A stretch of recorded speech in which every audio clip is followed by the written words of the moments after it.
Hello, everybody. This is Eric with New Hope Counseling as well as recovery issues. It's not a, well, anyway, I'll just jump in. I do a lot of work with recovery. And I thought tonight or today we talk about breathing. Um, I heard this, it was actually pretty profound. What's the first thing we're going to do in this life?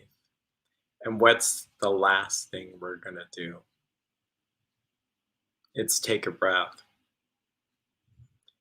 We may go, oh, I'd say goodbye to a loved one or say hello to a loved one. But the reality is that we take, the reason we think like that is because we take, well, some of us take breathing for granted. But yeah, that's the very first thing we will do is take the breath of life. And it's not by accident that we actually think in terms of a person who's clinically dead. I mean, their brain wave could be dead, heart could stop beating, but if they're still breathing, we still think of that as alive. So it's pretty interesting. Those of us who have a spiritual orientation of the world and believe in God, we would then understand that there is, the Father, the Son, and the Holy Spirit. And the Spirit kind of relates to breath. Um, so, anyway, I'm now noticing my breathing.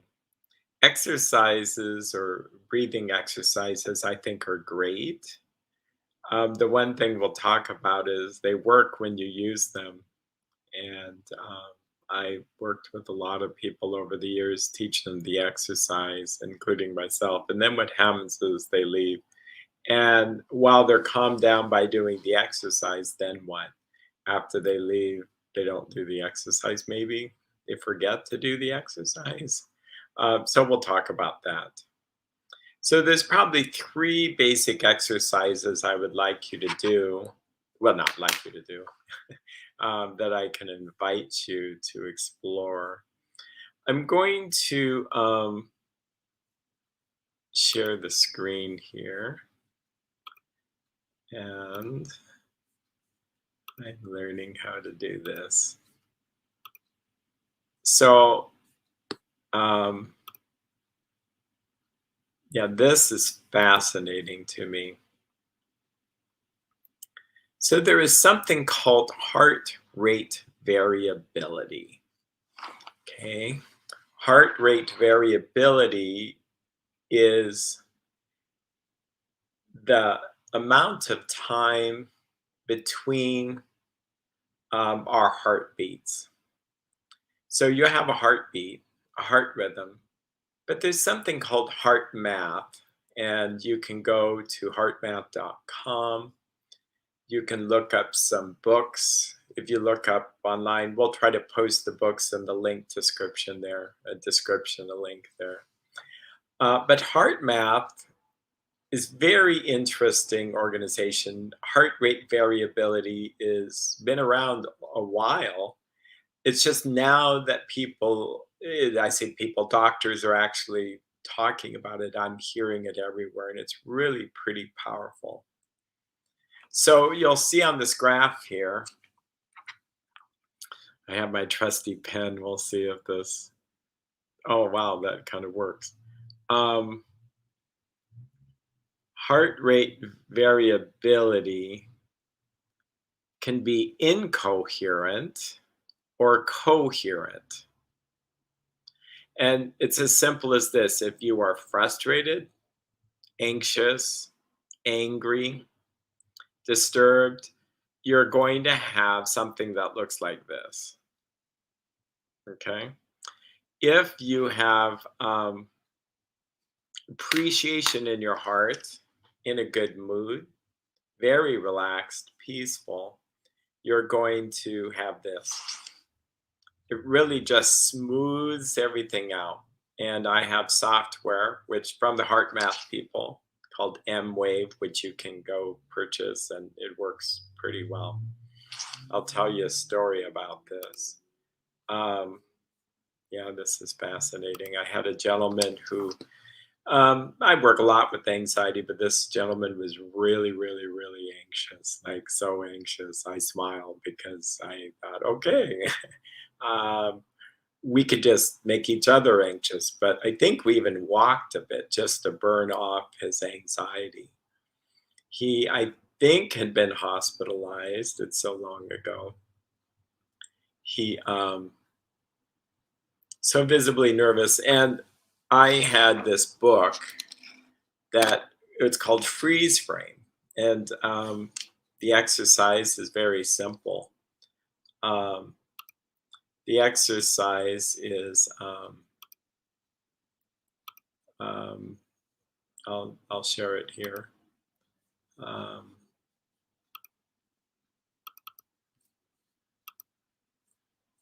and that should work.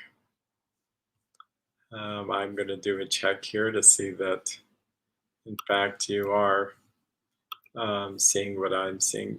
Yep, great. I love it. Okay, I'm using new software. So this is as simple as it gets. I used to use the phrase stop, but now I just believe pause is really good. Just pause here, you know. Um, you, um, I'm trying to use the software at the same time. I'm trying to get used to. I'm not going to play with it now. Okay. I'm trying to be able to write on the screen at the same time. I should have practiced more. But you pause throughout your day. You breathe, but you breathe through your heart area. You take a breath through your heart area. And they tell us that the heart area is around the lungs. And it's really weird. I've focused on my belly breathing. I've tried other breathing, chest breathing, which no one really recommends. But heart focused breathing really does work. What's very interesting about this is early Christians did this as well. And that's another story. But when they prayed the Jesus prayer, which is another story, they did heart focused breathing. So I just find it so fascinating that science is kind of supporting what Christians did earlier. Um, Here's the difference, though. You think of something that makes you feel gratitude, appreciation, or thankfulness. Okay. And so that's what I taught this guy. I just had him focused on breathing, focus. It's like as simple as this. And I tend to put my hand on my heart.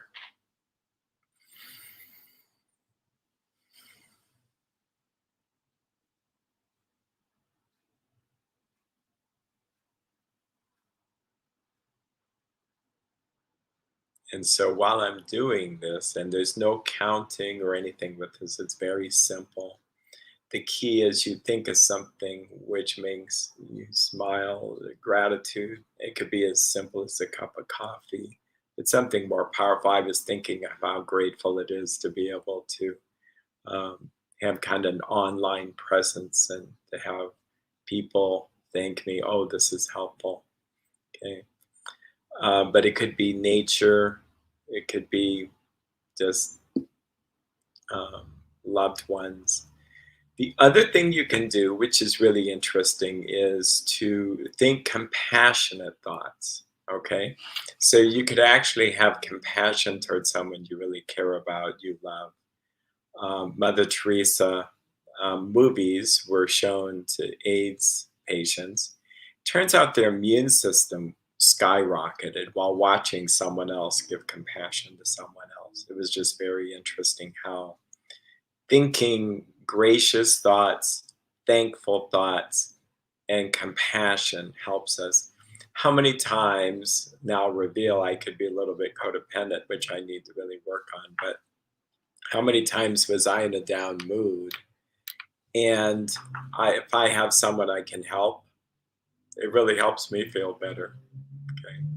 But too much of that can get us to where we're taking care of other people's feelings and not our own. So this gentleman, this guy, boy, it's a great story. He, I guess I can share this. He was really, really thin. He was nervous, and I did the heart focus breathing with him. We liked it. What's interesting is that after all these years, here I am, I'm a little bit frugal, and I felt like, well, who needs the device? Who needs software to do this heart focus breathing? I got the book, I think, for $6. I just would teach it. But I called headquarters because I thought, well, okay, let's just see what they have to offer.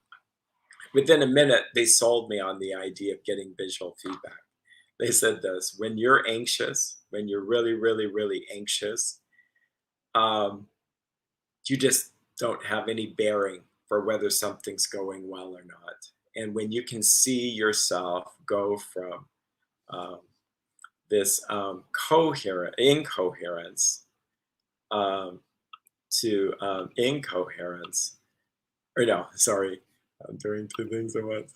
And you can go from incoherence to coherence, totally shocking. And there's other charts where you'll see someone stop and this red becomes blue. And I've seen it. It's really actually quite fun to watch. There's a little, um, kind of a little game you play where a balloon floats across the screen when you've calmed yourself down. Now, in reality, I don't use it all the time. I just don't. I wish I did. I should sit there and do it. The game. Now it's on a phone, but you could put it on a phone here. But I don't. I just stop, put my hand on my heart, close my eyes, and take breaths through my nose, and just think of what I can be thankful for here in the moment. Or I pray a prayer that I mentioned earlier about Jesus Christ. Lord Jesus Christ, have mercy on me. Okay. Well, this man decided to buy the program, as did I. I thought, I'm a therapist, let's just buy it. It was about $200. It was worth it. This gentleman was able to see himself proceed, and the more he tried too hard, the more it didn't work. The more he just did it and thought gratitude thoughts, the more that balloon floated across the screen. He also did something called dialectical behavior therapy. And I saw him I didn't recognize him. Actually, I saw this man walking with his dog it's a Costco. And I said, well, that's cute. A cute little therapy dog. Then I realized it might be him. So I looked, he looked at me and he says, Eric. I said, hi. And he had filled out a little bit. He looked so healthy. I said, how are you doing? He says, fantastic. And it's like, whoa. It was so great to see someone after maybe 2 or 3 years to do so fantastic. He was happy. There were a number of things that helped him. He went through the dialectical behavior course twice. I worked with him about a year. And I was going to Hawaii later, and he said he had been to Hawaii. So um, I'll just remember that story, that breathing and learning, it takes practice to do these things. So I would recommend Heart Math. I think it's very fascinating. I would recommend the books. The reality is that it you can read the book. The books are really interesting, but I don't. How do I say this without putting down the book? The book talks about some cool research, but the reality is that I don't really think you need the whole book to get the benefit. It's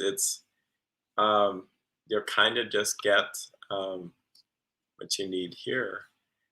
Yeah, once you know it, you really can't forget how to do this. It's just, you pause. I used to use the word stop.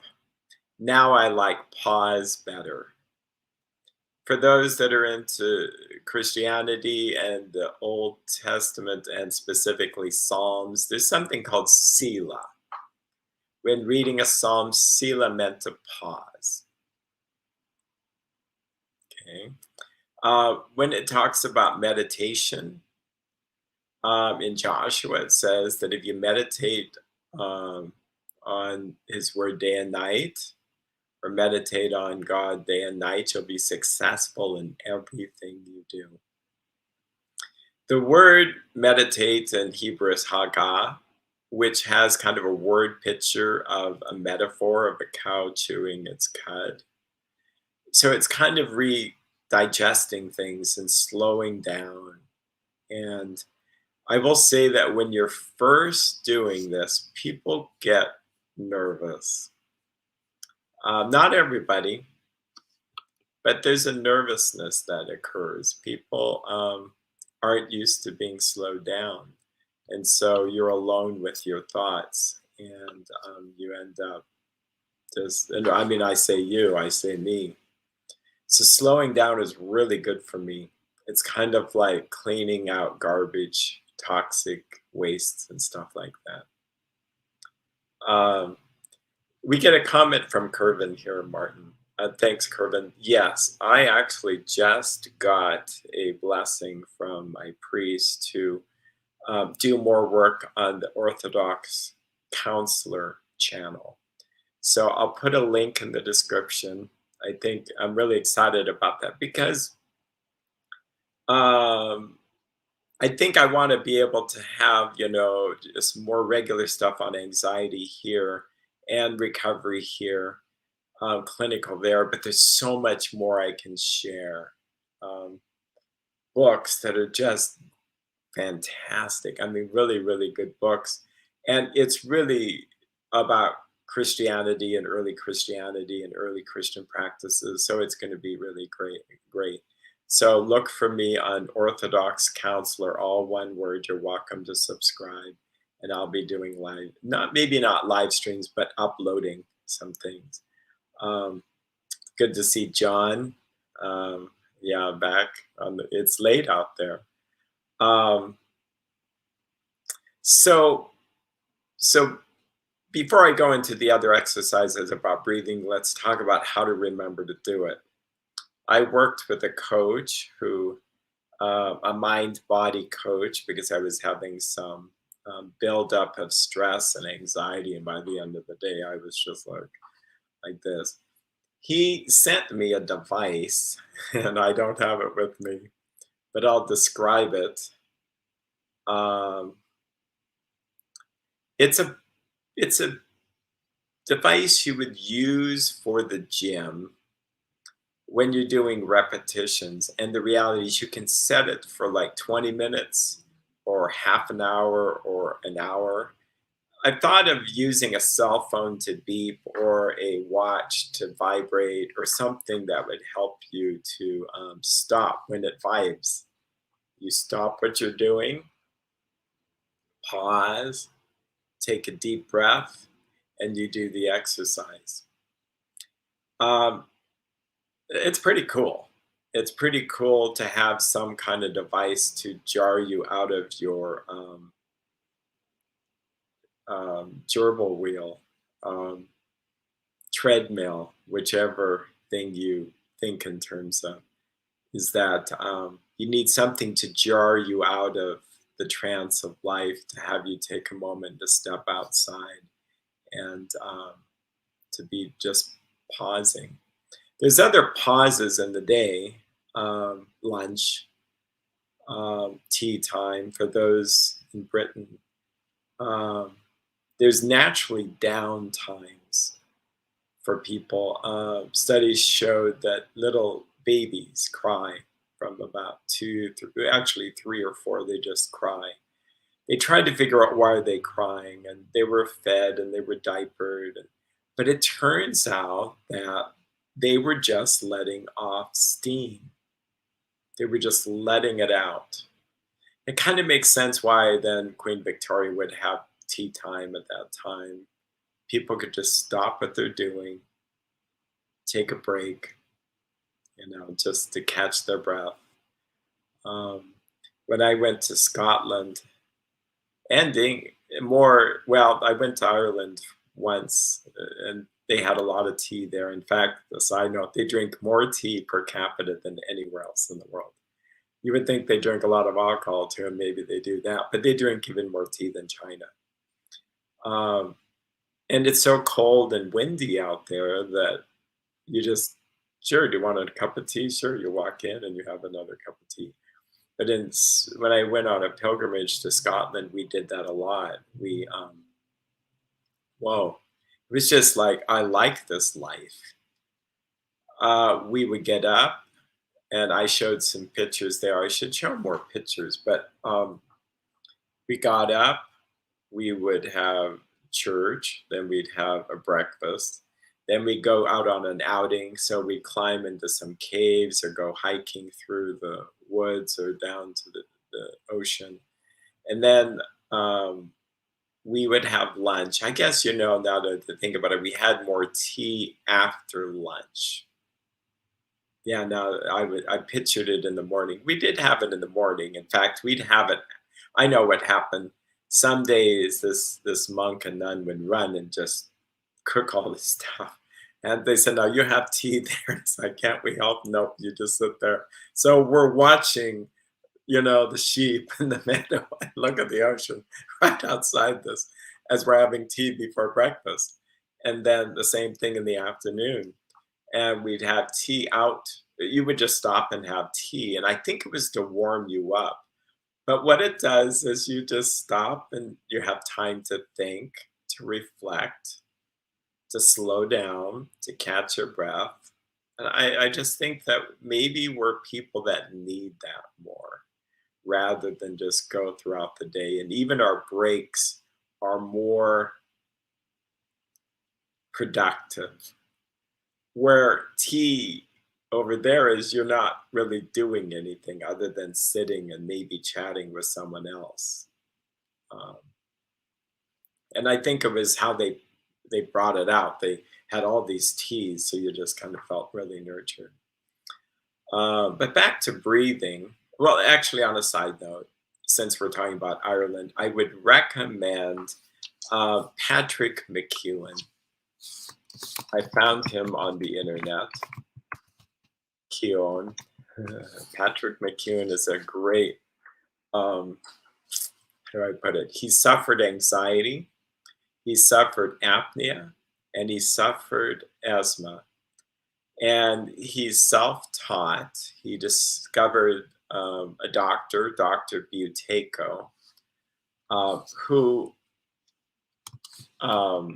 had a breathing technique. Buteyko. And strangely enough, the breathing technique helped blood sugar levels. That was his main concern. If you look at his writings, he was concerned that people were actually hyperventilating. It's complex, more complex than what our live stream should deal with today. But the idea is that we're not lacking in oxygen so much that triggers us to breathe. It's carbon dioxide that triggers us to breathe. Okay. His big thing is we breathe through our mouths. So the term mouth breather, you know, we're more likely to do that when we're anxious. And he builds a case that says our jaws are actually getting smaller because we're not breathing through our nose. And so we're actually running out of room for our teeth. And he says even a generation like our grandparents had wider jaws. And I guess the stats are there, and so he teaches dentists this. But he's delightful to listen to. If you're on a budget, you could just listen to most of his videos and probably pick up what he's about. But he has books, he has video lessons you could purchase. But that Irish accent is really quite something. He says we have too many thoughts. we need to just slow down our thoughts and not thoughts. But that's really kind of great. Um, I highly recommend him, and just being mindful of breathing through your nose. Other side notes is that to help prevent getting viruses and stuff like that, breathing through our nose is naturally much more protective than our open throats. Our open throats is just not the protection there. And John says, I've always yawned in church since a child. Maybe it's a connection to a release. Yeah, yawning is very relaxing. I've heard many people say when you're having anxiety to just yawn, trigger yourself to yawn. It equalizes the oxygen there. Yawning is also contagious. It's very suggestive. Just hearing it, just suggesting that makes me aware of that. Let's see. Let's go back to our paper here. Let's talk about another kind of breath work. Yeah, I'm yawning too. It's so funny how suggestible that is. Um, so I was taking a class over the weekend, a mind body class, and I've known about box breathing for a while here, but this person talked and led us through this other kind of breathing. There's different methods of how many um, counts you should have. But this goes like this is inhale, 2, 3, 4. Exhale, 2, 3, 4. Inhale, 2, 3, 4. Exhale, 2, 3, 4. And of course, when you're talking and do this, it doesn't really work. But just hear the words, breathe in, inhale, 2, 3, 4. Exhale, 2, 3, 4. Inhale, 2, 3, 4. Exhale, 2, 3, 4. So you can find your own rhythm, how fast or how slow. When doing these exercises, especially with apps, little shapes, they're kind of fun to look at, but now they're smart enough to have settings so that you can put how many counts you want.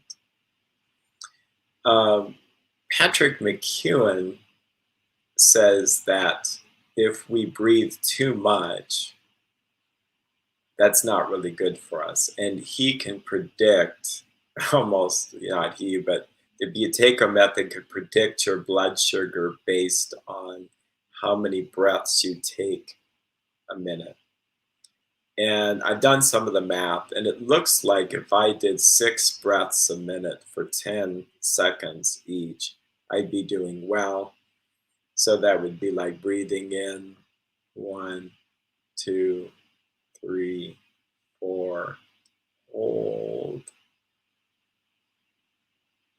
5, 6, 7, 8, 9, 10.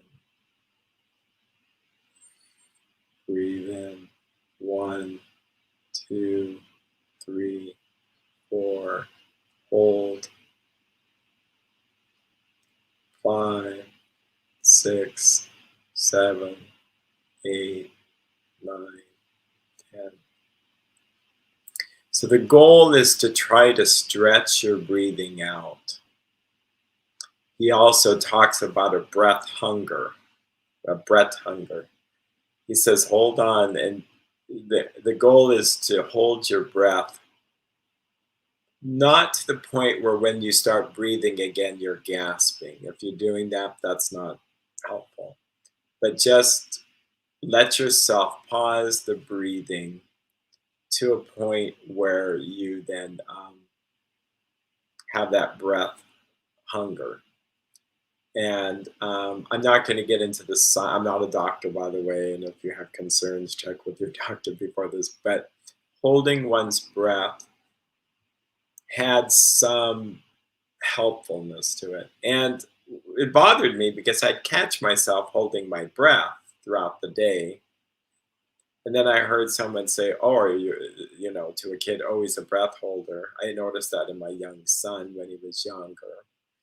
Um, Now I realize there's a strange advantage to it. So it, we need oxygen and we need to breathe. And when we're frightened and scared, we sometimes hold our breath. But I think it has to do with the carbon dioxide. You need to just look at what Patrick has to share. But really interesting stuff. But the box could be a square box, like more four count, and then hold, and then here. So like inhale one. I won't inhale and do it at the same time because it's impossible, but breathe in, two, three, four, hold, five, six, seven, eight, hold, breathe in, one, two, three, four, hold, five, six, seven, eight.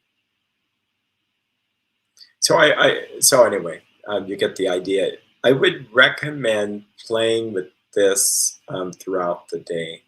And I use the word play so that it's trying to keep it easy. You can try this in the morning. You can try this while waiting at a stoplight. If you remember to do it while driving certain times to trigger you, again, like some things we'll just really literally forget until someone brings up another breathing thing.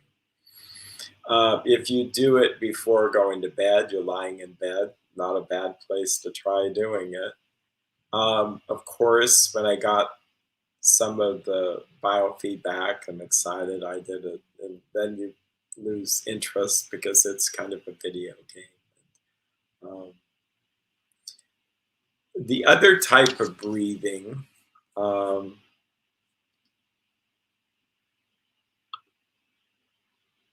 is, I will go to it. Oh, we'll talk about the benefits here. We talked about sugar levels.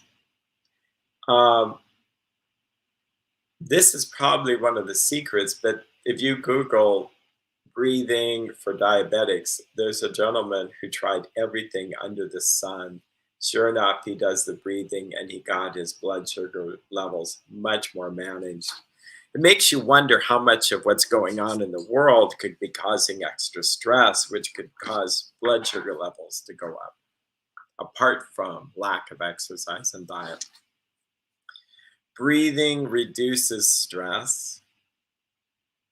Singing helps with pain management. It helps relax people. I'm reading this book, which I will definitely go over in the Orthodox Counselor channel, about anger and about Evagrius, who was never a saint, but really a holy person. And we're talking 4th century. Yeah, 4th century. And if you've heard of the 8 Passions, he's the one who really wrote about them. But he had exercises for how to deal with each of these challenges. And one of them for anger really was singing psalms and singing. And I thought, boy, here I'm a therapist, deal with anger. all the time. I never thought of saying someone to really just sing, to change their tune, so to speak, and just um, start singing more and see what that does. Then I obviously thought, wow, the Old Testament, Saul. Saul was crazy, poor guy afflicted with demons after visiting the witch of Endor. Not a good thing. And so this guy, and it was the singing of using the harp that David could calm this man down. Having worked with people with schizophrenia, I had some music out in the lobby that was church music from ancient Christianity. This man, I'll never forget this. It's called an akathist, but this poor guy was afflicted with, oh, it was sad. How do I put this in a way that doesn't identify him? But I will just say that he was afflicted with abuse as a child. And after that, then he suffered and did something inappropriate with someone else, then goes to jail for that, then goes for treatment for that, and then really just kind of falls apart. And this guy heard voices. It was really, really quite sad. Now I would have another tool entirely to use, but it was just medication at the time. But I had it in the lobby, an akathist, Ivan Moody's akathist, to Mary, who is the mother of Christ.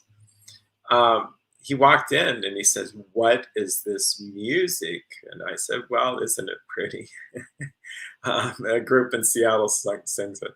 He says, "I don't hear any voices when I listen to this."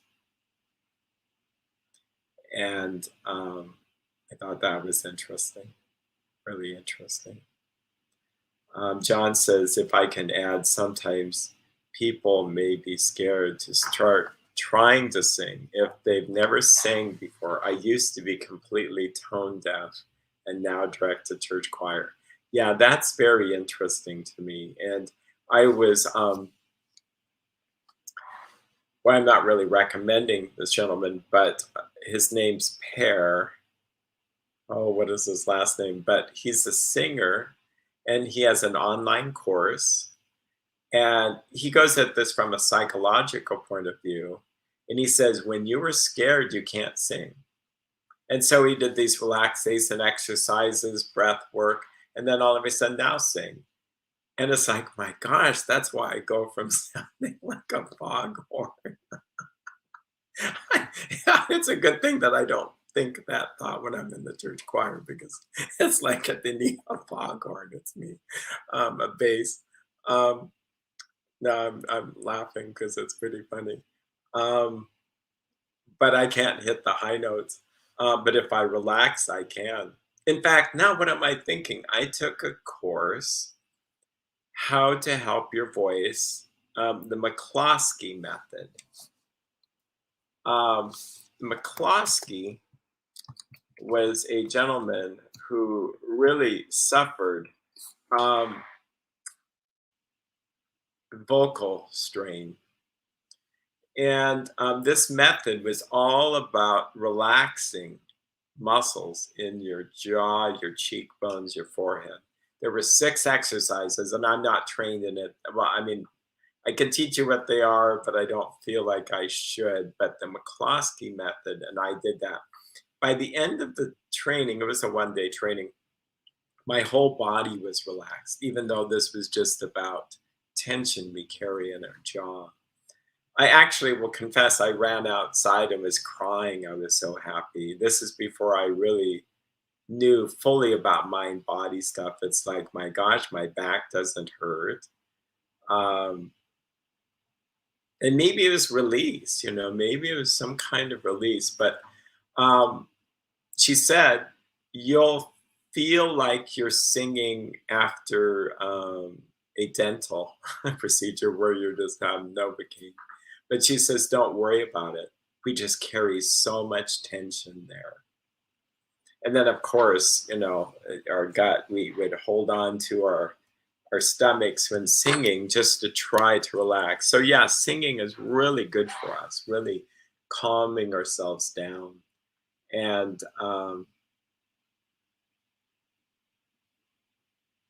Yeah, I was in Ireland. I was in Scotland, and I had made up a song. I won't sing it.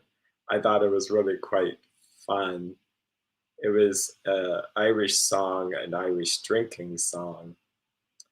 For those that are interested, it's "Oh, Give to Me the Parting Glass." Beautiful song, beautiful melody. There's great. I'll put some renditions of that on. I say this, I better follow through and really put that on the description links. It's a beautiful song, and what I ended up doing is on all the trails walking, I was singing it out in the rain and the wind, and I'm just crying, having a good old time, making up words that related to St. Patrick and St. Brendan and St. Bridget and St. Um, Aaron and Ninian and trying to, I mean, it was almost like rap for me in that I was just making up something that I knew about their lives that would, and it was just, and the words kind of went like, "Oh, teach me, Lord, to bear thy cross." Well, wait a minute. Wait, let's see. Oh, it's "Oh, give to me the cross of Christ. Oh, give to me the cross of Christ. Oh, give to me the cross of Christ and teach me, Lord, to bear it well." And those that know the tune could go, wow, that really does fit. And I get teary eyed thinking about it because how many of us would actually pray to actually have that cross given to us? It's more like it's the opposite of me. I don't want that cross. But it's like, but God, I want what you have for me. And to carry the cross of Christ and to bear it well, not to bear it begrudgingly. Um, I think it's just very powerful, very powerful. And hiking induces breathing. Um, so yeah, breathing. Um, I'm gonna be funny. The benefits of breathing. Uh, the benefits of breathing is it keeps us alive. I forgot to put that one down. But yeah, it does keep us alive. Um, and I think what we mean is conscious breathing. It reduces stress, it oxygenates our cells, and it slows us down. So, what's interesting about the exercise where throughout the day something buzzes us. And so it was a vibe thing that would vibe for a long time. And then I would just say, yeah, I would say to clients, I'm doing my little breath exercise. At first, I did this about every 30 minutes. It really has a real different thing on your life if you do that because you don't realize you carry the stress throughout the day. It just, um, it's by the end of the day, then we're hunched over. So I mentioned Patrick McKeown. I will say this is, I don't know if it's controversial, but I will say that it's very interesting what he talks about is mouth taping. Yeah, you can buy tape to put over your mouth. Um, and there's benefits to that too. I talk less. But the technique is to teach you to breathe through your nose more. And you would do this at night. Again, I'm not a doctor suggesting this. You could tape your mouth shut at your own risk. But he has special strips you could buy. I bought some on the internet.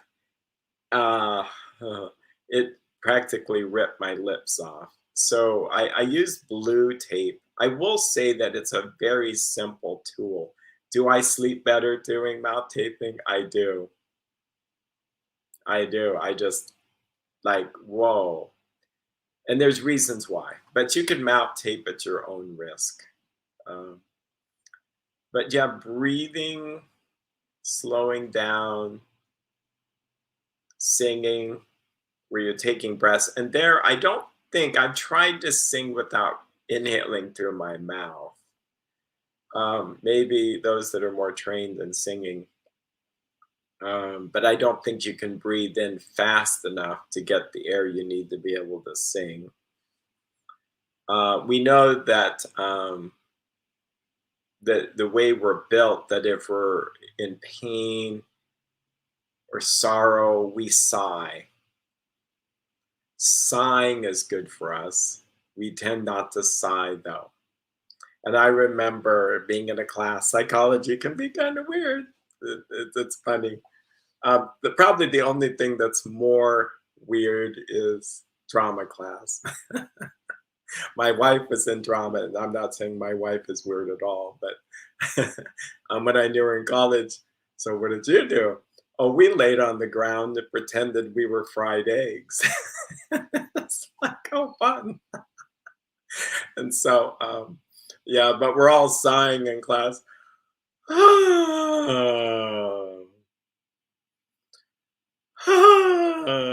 we're all sighing like this. And of course, we're laughing. But was it stress relieving? It was. It was. And do children sigh? They do. They lose their sighing ability because we teach people to just hold it all in. But I think sighing does help. Breathing helps with pain, helps with giving birth, giving something to focus on. If you're feeling feelings that are really uncomfortable, like you could cry, you're really sad, you're really depressed, lonely, anxious, embarrassed, I tell people, I usually model it. It's the simplest way. I just say, just let your breath support you. And I just start to breathe myself. And then what happens? So because it helps me to help them with their feelings, but then it's actually quite more effective just to model it quickly. I say breathe, and then I breathe in and just breathe slowly. And what it does is they start to breathe with me. They feel the feelings, and the breath supports them. I've heard the phrase, which I like, let the breathing support your feeling the feelings. Because I think there is a sense that if we're really scared or panicky or embarrassed, the breath, focusing on the breath just the slightest bit, doesn't take you away from the feelings, but it actually helps give you a little bit of focus on something that maybe you feel like you can't control. And now I'm so notice how much I breathe through my mouth. That I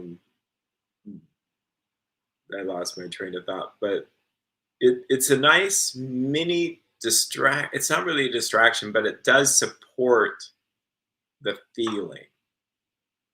It's almost as if you can breathe while you're feeling the feeling, you can get through anything. And I think crying naturally lends itself well to breathing deeply. No doubt, I took a class on laughing. Laughing causes a different breathing rhythm for sure. Over the weekend, I watched Chewbacca Mom, and I thought, well, will I find this funny? I do. I mean, I do think it's funny. And then I watched other people's reactions of it. I just think it's funny. And so that was nice stress relief. The muscles we use to cry are the same muscles we use to laugh. Yeah. Now, not that we should replace crying with laughing, but the two are very similar, and they are actually kind of good for us to do. They release endorphins, they help release stress. Um, Being able to laugh, it gives you the ability to stand back from a situation and get perspective. But there's times you're not going to laugh over sad things. You don't want to laugh. This is Ecclesiastes. It's a time for sadness. There's a time for joy. There's a time to hug, a time not to hug, time for war, a time for peace. So there's a time for everything.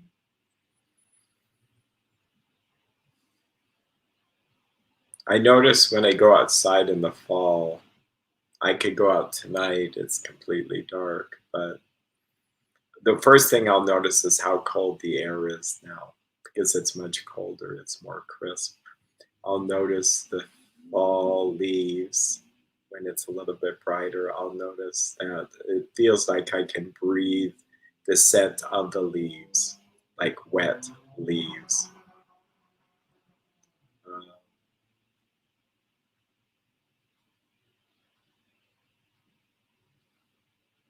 yeah, I think slowing down is part of the breathing experience too. Um, and just being able to slow down. And I think slowing down our bodies helps slows down our thoughts.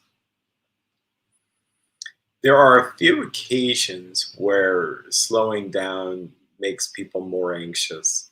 And I think it's important to address that. Like if I'm with someone, if I am helping them slow down and they're feeling more anxious, you want to track where people are. Then we just go back to where they are. We go back to breathing faster and we might go walking. We might do something to pace with them to get their body moving to help them feel like joined with that energy and then try slowing down later.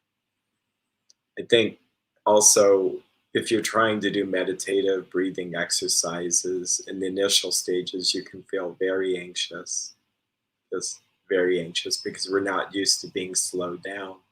The pandemic um, slowed us down.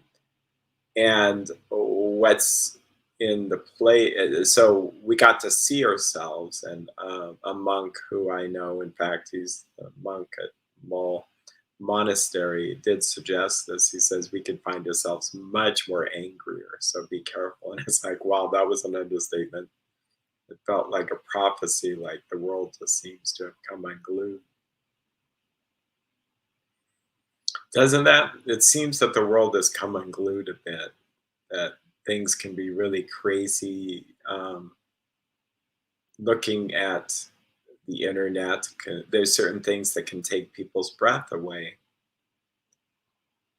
Um, and what's the best thing we can do except maybe to stand back, stand away from it, not look at the things and just catch our breath again, focus on what's important rather than something that's so far away but is kind of terrorizing us.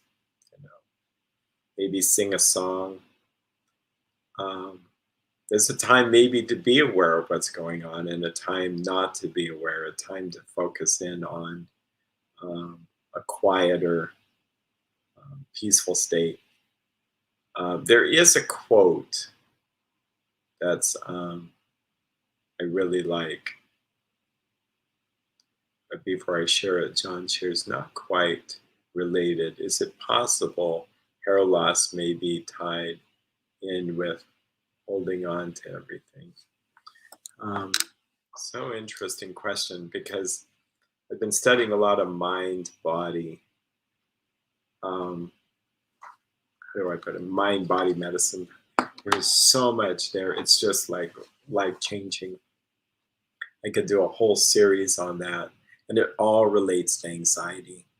And I have this compounded, com- compiled a list of mind body language.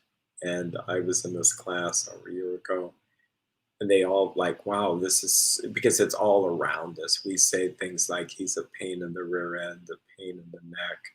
It made me sick to my stomach. Oh, he was so creepy, it made my skin crawl. Um, on and on. And during this psychophysiological disorder conference, there was a doctor, a dermatologist there who did talk about hair loss related to stress. I think of the cartoons where you see the person really frightened and this hair stands on end, their eyes bug out. There may be something to that. I do know that we can obsess And I've worked with people where they obsess about a certain body ache or complaint or something. By the way, I was going to say we can pull our hair out. We were so mad, or it's enough to make our hair curl if we have straight hair, or if we have curly hair, it's enough to straighten your hair. I like both phrases. So hair probably has an emotional quality to it. My joke, I say to my son, thankfully it doesn't have feeling. Can you imagine? Oh, I'm getting my hair cut. Oh, okay. Well, I hope the anesthesia wears off. I can tell you that if it didn't, um, if it hurt to get our hair cut, we wouldn't do so much with our hair. We would just let it be. But for most of us, it's probably relaxing. Um, I do know that stress affects hormones, which then can affect hair. So anything we can do to kind of reduce stress in our life. Um, so what else can I share about breathing? I think just other than um, practice this, just see what can happen with your life if you take time out for yourself to breathe, to slow down. I will work on getting these links on the description. Check us out at Orthodox Counselor if you're so inclined, as well as, well, Sexual Recovery is our sex addiction site as well. So I wish you well. Oh, what was I going to share before the side note? Hmm. Um, that's the nice thing about adding lib. You do this off the cuff. You think, what was I? There was something about breathing and slowing down. Well, maybe it's not that important. Um,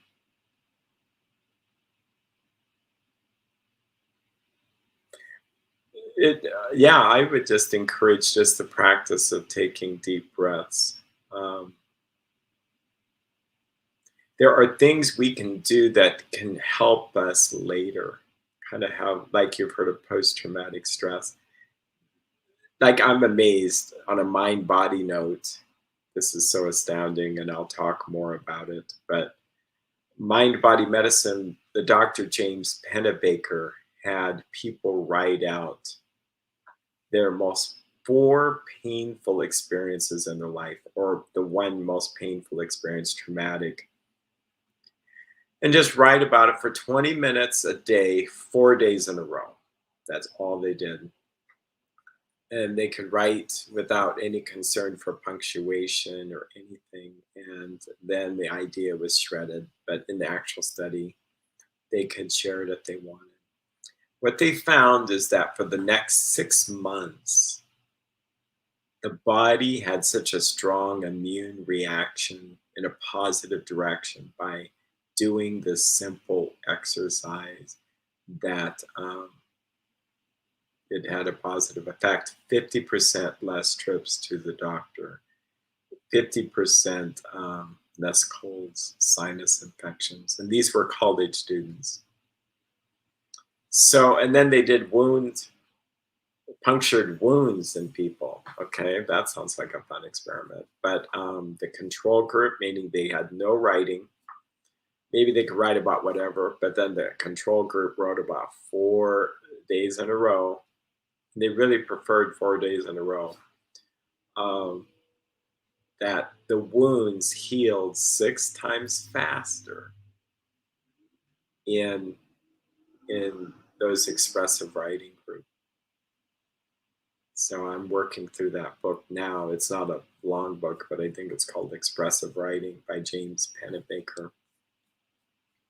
I share that to say that I believe that the breathing exercise you do today um,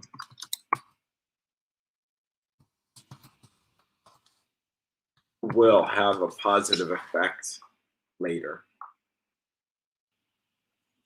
So, practice breathing and slowing down, practice having tea, practice listening to nice music or singing something, singing in the car, trying to get out of this negative state. So, well, I thank you for being there, and thanks for everybody's participation. I will let you go, and you have a great day.